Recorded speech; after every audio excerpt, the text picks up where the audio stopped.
नमस्कार शेतकरी मित्रांनो, योजना कॉर्नर यूट्यूब चॅनलवरती सर्व शेतकरी बांधवांचं हार्दिक स्वागत। शेतकरी मित्रांनो, पीएम किसान योजनेचा जो 18 हप्ता आहे तो कधी मिळणार आहे व्हिडिओमध्ये आपण जाणून घेणार आहोत। तसेच कापूस आणि सोयाबीन अनुदान आहे ते कधी मिळणार आहे व्हिडिओमध्ये आपण पाहणार आहोत। व्हिडिओला लाईक करून चॅनलला सबस्क्राइब केलं नसेल तर सबस्क्राइब करून घ्या। पीएम किसान योजनेतून ग्रामीण व शहरी भागातील शेतकऱ्यांना एकूण 17 हप्ते वितरित करण्यात आलेले आहेत। देशातील शेतकरी 18व्या हप्त्याची केव्हा मिळेल याची वाट बघत आहेत। त्यामुळे पीएम किसान योजनेचा 17 हप्ता 18 जून 2024 रोजी जमा झाला होता आणि वार्षिक 6000 रुपये शेतकऱ्यांच्या खात्यावरती 4 महिन्यांच्या अंतराने 3 हप्ते जमा केले जातात। सांगायचे झाल्यास पीएम किसान योजनेचा जो 17वा हप्ता होता तो जून महिन्यात मिळाला होता। त्यामुळे या योजनेच्या नियमानुसार 18वा हप्ता जो आहे तो ऑक्टोबर मध्ये मिळण्याची दाट शक्यता आहे।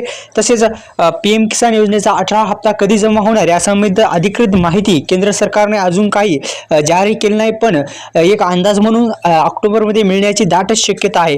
जर अद्यापही तुम्ही पीएम किसान योजनेची ई-केवायसी केली नसेल ई-केवायसी करून घ्या, अन्यथा 18वा हप्ता तुम्हाला मिळणार नाही। पीएम किसान योजनेचा 18वा हप्ता बँक खात्यात जमा होण्या अगोदर देशातील शेतकऱ्यांनी ई-केवायसी करून घेणे गरजेचे आहे। ई-केवायसी करण्यासाठी पीएम किसान योजनेच्या पोर्टलवर किंवा सीएससी केंद्रावर सुद्धा तुम्ही करू शकता। याचबरोबर लाभधारी यादीचे नाव सुद्धा तुम्ही चेक करू शकता।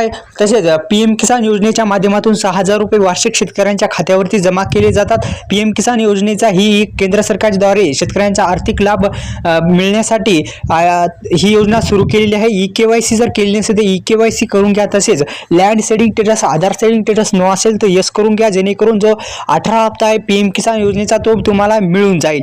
ही होती अत्यंत महत्त्वाची आणि आनंदाची बातमी। त्यामुळे व्हिडिओला लाईक करून चॅनलला सबस्क्राइब करायला विसरू नका।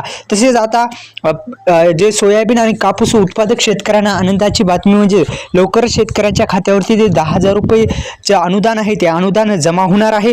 तसेच तुम्ही जर अद्यापही जे फॉर्म आहे ते फॉर्म भरून दिला नसेल तर लवकरात लवकर कृषी विभागामध्ये भरून द्या, जेणेकरून आपल्याला लवकरात लवकर जे अनुदान आहे ते हेक्टरी अनुदान 10,000 रुपये मिळणार होतं ते लवकरात लवकर मिळणार आहे। त्यामुळे व्हिडिओला लाईक करा, चॅनलवर नवीन असाल चॅनलला सबस्क्राइब केलं नसेल तर सबस्क्राइब करून घ्या। धन्यवाद शेतकरी मित्रांनो।